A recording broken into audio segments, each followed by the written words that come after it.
दोस्तों, हम हिंदी की ऐतिहासिक पृष्ठभूमि पर चर्चा कर रहे थे।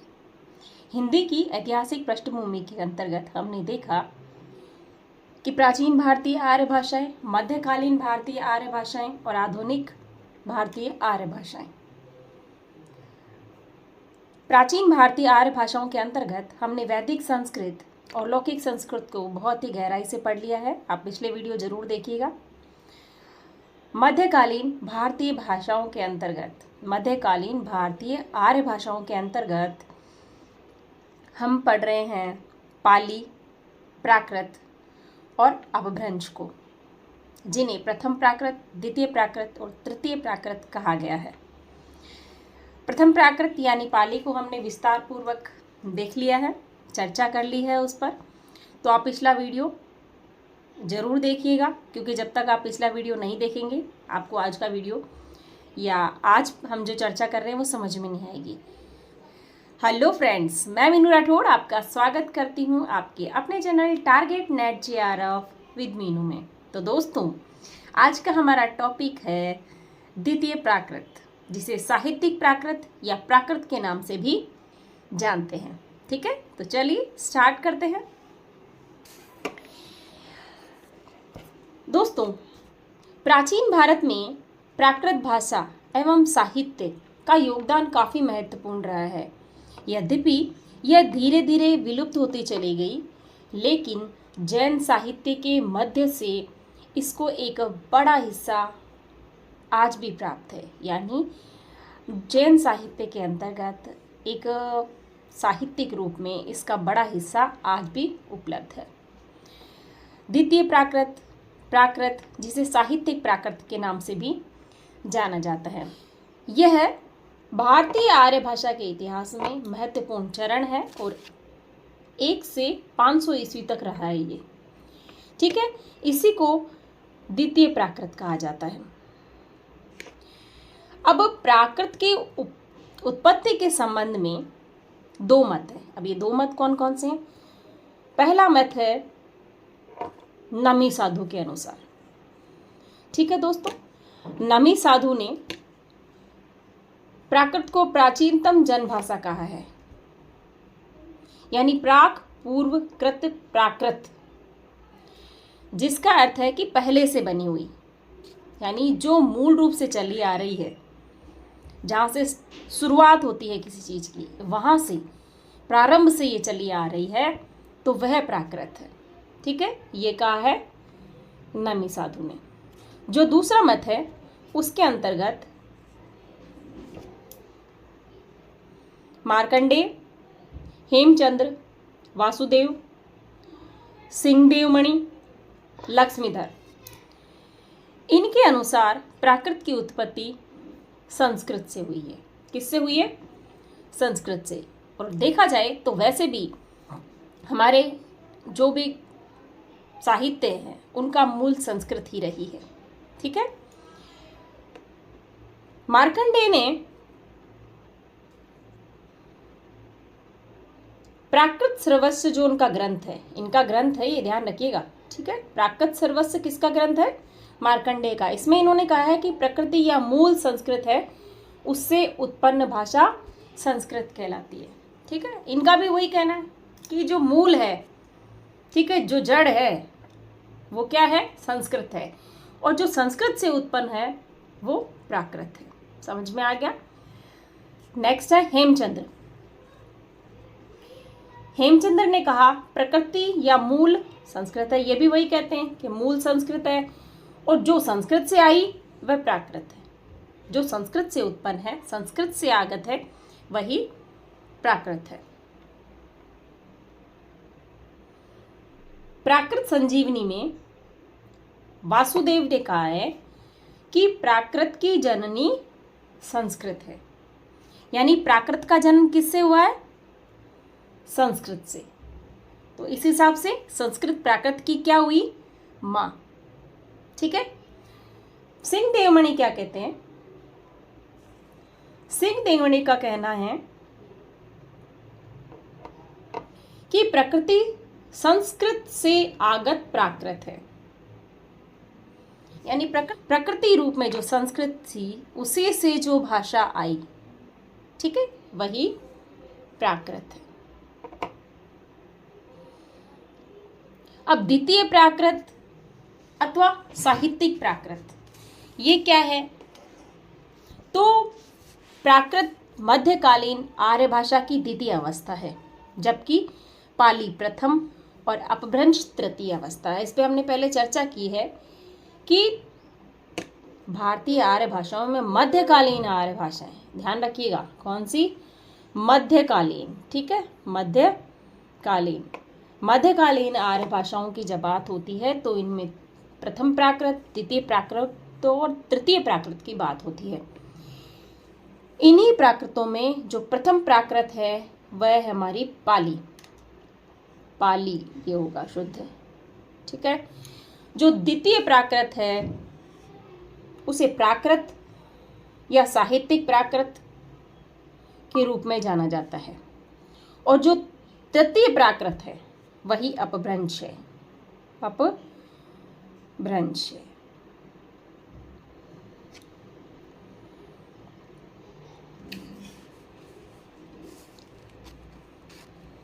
उदय नारायण तिवारी ने प्राकृत शब्द की उत्पत्ति जन प्रकृति से मानी है। उनका कहना है कि ये जनसाधारण की भाषा है, जनसामान्य की भाषा है। शिष्ट समाज की भाषा संस्कृत से भेद प्रकट करने के लिए जनसामान्य की भाषा को प्राकृत की संज्ञा दे दी गई। यानी संस्कृत से धीरे धीरे जब भाषा सरल होती गई, सहज होती गई और जनसामान्य की भाषा बन गई तो वो प्राकृत के रूप में प्रतिष्ठित हुई, यानी एक प्राकृतिक रूप से ये प्रतिष्ठित हो गई, कोई भी व्यक्ति इसको आसानी से प्रयोग कर पाए, ठीक है।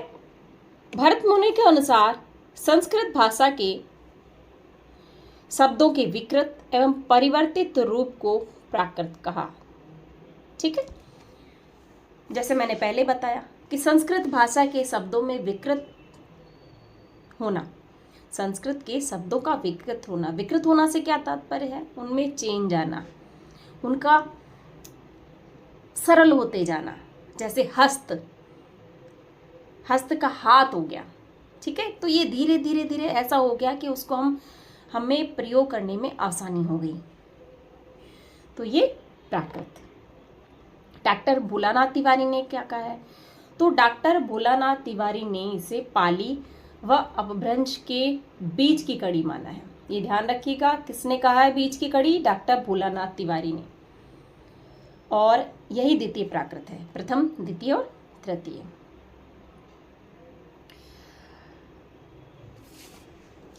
प्राकृत भाषाओं के सर्वप्रथम अगर विवेचनकर्ता की बात करें तो वो हुए हमारे भरत मुनि। उन्होंने अपने ग्रंथ नाट्य शास्त्र में बताया है कि दो प्रकार की प्राकृत, कौन कौन सी? एक तो मुख्य प्राकृत, दूसरी गौण प्राकृत। अब उन्होंने इन मुख्य प्राकृत के अंतर्गत कौन कौन सी भाषाओं को रखा है और गौण प्राकृत में कौन कौन सी रखी है, तो ध्यान से देखिएगा। जो मुख्य प्राकृत है उसके अंतर्गत उन्होंने मागधी, अवंतिजा, प्रात्या, सूरसैनी या जिसे सौरसैनी के नाम से हम जानते हैं, अर्धमागधी, बाह्यलीक और दक्षिणात्य, ठीक है दोस्तों। दूसरी जो गौण प्राकृत है उसमें साबरी, आभारी, चांडाली, सचरी, द्राविड़ी और उदरजा और वनेचरी। तो इस प्रकार उन्होंने गौण और मुख्य दो इसके भेद बताए। व्याकरण वररुचि ने प्राकृत के 4 भेदों, पंडित विश्वनाथ ने प्राकृत के 12 भेदों को माना है। अब व्याकरण ये वररुचि है, इन्होंने कौन कौन से भेद बताए? तो इन्होंने बताया, एक तो बताया सौरसैनी बताया, दूसरा महाराष्ट्री,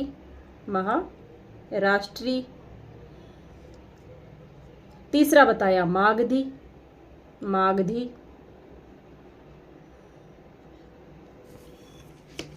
और जो चौथा बताया वो बताया पैसाची। ठीक है, तो ये 4 भेद बताए वरुचु ने,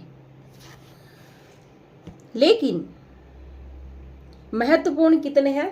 5 भेद ही है। 5 भेद ही महत्वपूर्ण है, जो हमारे लिए आवश्यक भी है। पंडित विश्वनाथ ने 12 भेद बताए हैं, ये इतने महत्वपूर्ण नहीं है, लेकिन ये 5 भेदों को हमें याद रखने की आवश्यकता है। तो चलिए बात करते हैं इन 5 भेदों पर। ये है महाराष्ट्री प्राकृत, सोरसेनी प्राकृत, मागधी प्राकृत, अर्धमागधी प्राकृत और पैसाची प्राकृत। अब विस्तार से इन सभी पे चर्चा करते हैं। दोस्तों, इनको बहुत ध्यान से पढ़िएगा, क्योंकि इनसे प्रश्न बनने की संभावनाएं 99% रहती है। महाराष्ट्री प्राकृत में आप देखिए, इसका जो मूल क्षेत्र है, मूल क्षेत्र मतलब जहां से ये उत्पन्न हुई है, वो महाराष्ट्र है। ठीक है, मूल क्षेत्र क्या है? महाराष्ट्र है। और इसका विकास इसी से हुआ है। प्राकृत भाषा में जो काव्य ग्रंथ हैं वो इसी भाषा में है या इसी रूप में है। किसमें? महाराष्ट्री प्राकृत में। यह काव्य की भाषा रही है। ठीक है, क्या रही है काव्य की भाषा? महाराष्ट्री प्राकृत।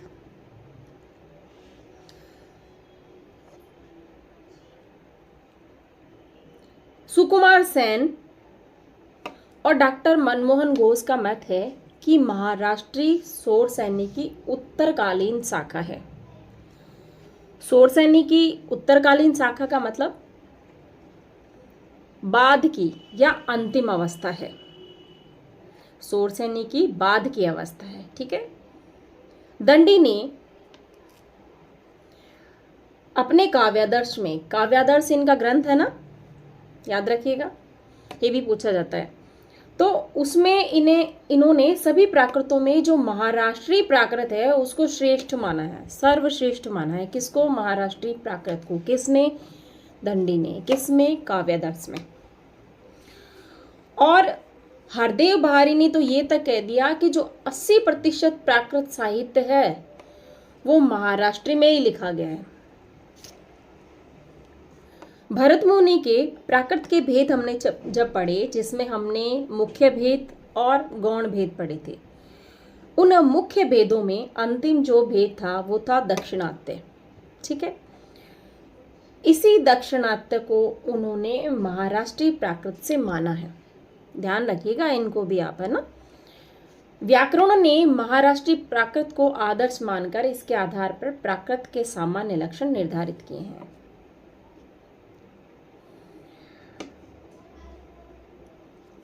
दंडी ने महाराष्ट्री को सेतुबंधादि काव्यों की भाषा कहा है। अब ये सेतुबंध क्या है दोस्तों?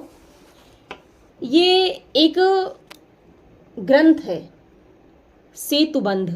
ठीक है, सेतुबंध नाम का एक ग्रंथ है जिसे रावण वध नाम से भी जाना जाता है। रावण वध नाम से जाना जाता है।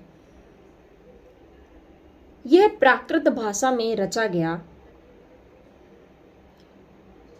प्रसिद्ध भारतीय महाकाव्य है। ठीक है, प्राकृत भाषा में रचा गया प्रसिद्ध भारतीय महाकाव्य है सेतुबंध। ठीक है दोस्तों, डॉक्टर हॉर्नले ने तो महाराष्ट्र को महान राष्ट्र की भाषा बता दिया। अब बात करते हैं सोरसेनी की। दोस्तों, सोरसेनी भी हमारे लिए बहुत ही महत्वपूर्ण टॉपिक है, क्योंकि आगे जब हम हिंदी की बोलियों को पढ़ेंगे, उपभाषाओं को पढ़ेंगे, तो हम इसको बहुत गहराई से पढ़ेंगे। ठीक है, सोरसेनी प्राकृत। दोस्तों, मथुरा के आसपास का क्षेत्र सूरसेन क्षेत्र आदि नामों से इसको जाना जाता है। ये मथुरा के आसपास की बोली। ठीक है, इसे सूरसेन क्षेत्र के नाम से जाना जाता है। कपूर मंजरी में जो गद्य है वो सूरसेनी प्राकृत में ही है। यह पश्चिमी हिंदी की बोलियों की जननी है। पश्चिमी हिंदी की बोलियों में आप मुझे बताना कौन कौन सी बोलियां आती है, कमेंट जरूर कीजिएगा। सूरसेनी से हिंदी का विकास हुआ है। यह संस्कृत की उत्तराधिकारिणी है और संस्कृत के अधिक निकट है। अब उत्तराधिकारिणी का मतलब क्या हुआ? उत्तराधिकारी का मतलब होता है जैसे राजा का पुत्र राजा बनेगा, वैसे ही संस्कृत के निकट होने के कारण ये उसकी उत्तराधिकारी है। कौन सी? सूरसेनी भाषा। अब ये ज़्यादा लोकप्रिय क्यों है? तो देखिए, इसकी सरलता, सरसता, श्रवण सुखदाता यानी सुनने में सहज है, सरस है और सरल है, इन विशेषताओं के कारण ये सर्वाधिक लोकप्रिय हो गई। कौन सी? सूरसेनी प्राकृत। वर्रोची ने सूरसेनी प्राकृत को प्राकृत भाषा का मूल कहा। दिगंबर जैन मत के सिद्धांत सूरसेनी भाषा में है। ठीक है दोस्तों, एक समय यह उत्तर भारत की राष्ट्रभाषा थी। उत्तर भारत की राष्ट्रभाषा थी ये, उत्तर भारत की राष्ट्रभाषा सूरसेनी। ठीक है,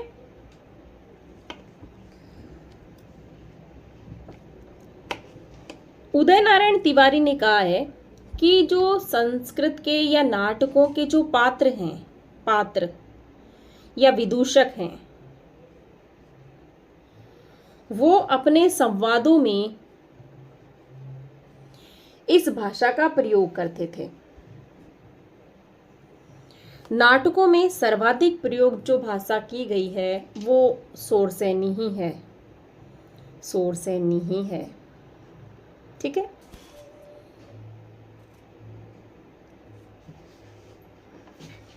अब ये इसकी वंशज कौन कौन सी भाषाएं हैं? तो सूरसेनी की वंशज अगर भाषाओं को देखें तो हिंदी, उर्दू, जिन्हें हिंदुस्तानी नाम से भी जाना जाता है, गुजराती, राजस्थानी, पंजाबी, ठीक है, और सिंधी।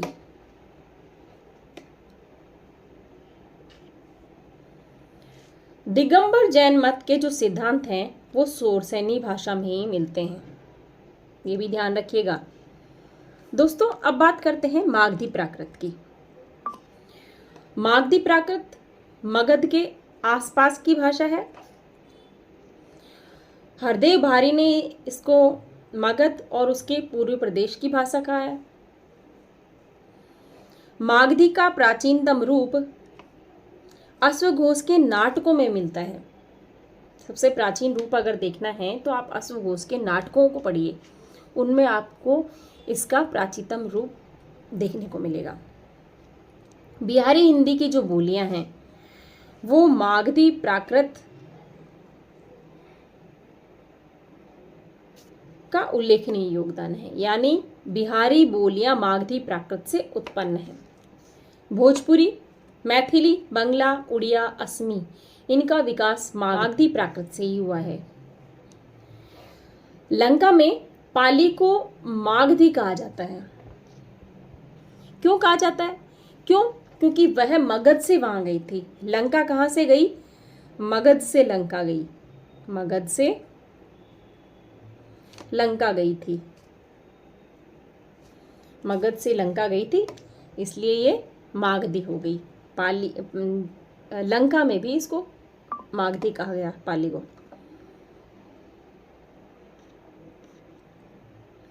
मागधी प्राकृत सूरसेनी के निकट है। ठीक है, ये भी सूरसेनी के निकट है। और प्राकृतों में सूरसेनी संस्कृत की निकटतम भाषा है। इस अगर हम प्राकृतों की बात करें तो प्राकृतों में मागधी प्राकृत जिसकी निकट है वो कौन सी भाषा है? वो है सूरसेनी संस्कृत। ठीक,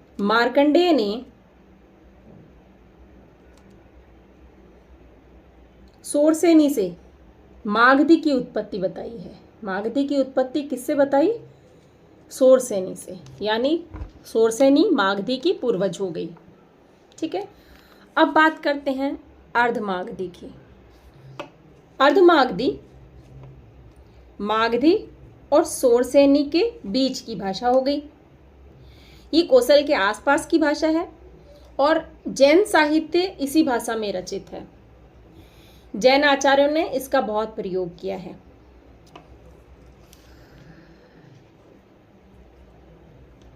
जैन धर्म के 24वें तीर्थंकर कौन थे? बताइए। महावीर स्वामी। महावीर स्वामी। तो महावीर स्वामी ने इसका प्रयोग अपने उपदेशों में किया है, ध्यान रखिएगा। ठीक है, महावीर स्वामी ने अपने उपदेशों में अर्धमागधी प्राकृत का प्रयोग किया है। इसे ऋषि भाषा, आर्य भाषा कहा गया है। उदय नारायण तिवारी के अनुसार जैन आचार्यों ने महाराष्ट्री तथा सोरसेनी में शास्त्र रचना की, परंतु उनकी आर्य भाषा अर्धमागधी से प्रभावित थी। इनका कहना है कि आचार्य थे जो जैन आचार्य, उन्होंने महाराष्ट्री में और सोरसेनी में अपने ग्रंथों की रचना तो की, लेकिन जो वो अधिक प्रभावित थी वो अर्धमागधी से थी। ठीक है, ग्रियर्सन ने इसको मध्य देश की भाषा और मगध के मध्यवर्ती देश कौशल या अयोध्या की भाषा कहा है।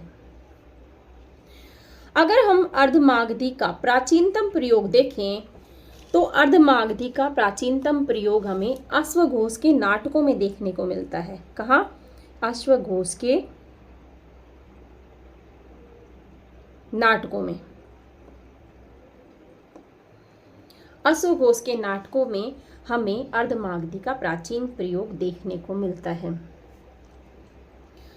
अब जैनियों ने अर्धमागधी को क्या क्या नाम दिया है तो देखिएगा। इसे कहा है आर्ष भाषा, आर्षा। ये नोट करते जाना आप, बहुत ही महत्वपूर्ण है। आर्ष, आर्षा, ऋषि भाषा, ऋषि भाषा और आदि भाषा, आदि भाषा। ये किसको कहा? अर्धमागधी को। नोट कर लीजिएगा, प्रश्न बन सकता है। पूर्वी हिंदी की कौन कौन सी बोलियां? पूर्वी हिंदी की बोलियां अर्धमागधी से उत्पन्न हैं। अब देखो कौन कौन सी हैं। तो अवधी, बघेली और छत्तीसगढ़ी। ठीक है, छत्तीसगढ़ी, छत्तीसगढ़ी।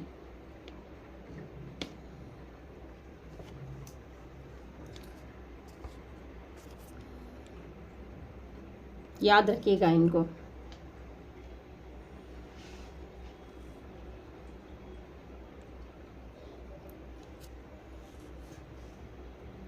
पंडित विश्वनाथ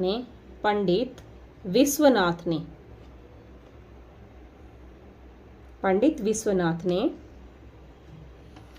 इसे किसे? अर्धमागधी को चेट राजपुत्र, ठीक है, चेट राजपुत्र व सेठों की भाषा का है। चेट राजपुत्र, चेट राजपुत्र और सेठों की भाषा, सेठों की भाषा किसे कहा है? अर्धमागधी को कहा है। नोट डाउन करते चलिए दोस्तों। अब हम बात करेंगे पैशाची प्राकृत की। पैशाची प्राकृत को नाम से ही ऐसे लगता है किसी पिशाच की बात हो, और हाँ, ये पिशाच शब्द से ही निकला है पैशाची। तो इसे कई नामों से जाना जाता है। पैशाचिकी, भूत भाषा, भूत भाषिक और भूत वचन, यानी ये भूतों की भाषा थी। हेमचंद ने जो कुमारपाल चरित्र और काव्यानुशासन तथा हमीर मर्द मर्दन की भाषा जो है उसको बताया है कि वो पैशाची प्राकृत की भाषा है। ठीक है, किसकी भाषा है? कौन सी भाषा है? पैशाची प्राकृत। और ये किसका विकसित रूप है? लहंदा का विकसित रूप है।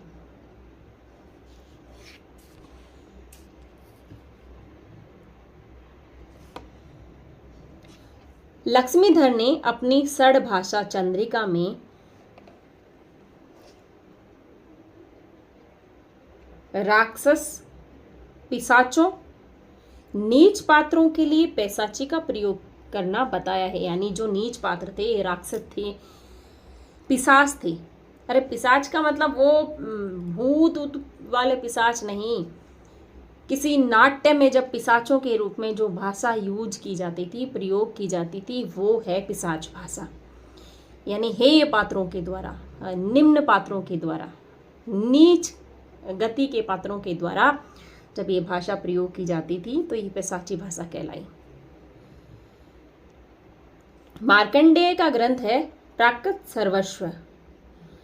उन्होंने उसमें कैकेयी पैशाची, शोरसेन पैशाची और पांचाल पैशाची, 3 प्रकार की पैशाची बताई है।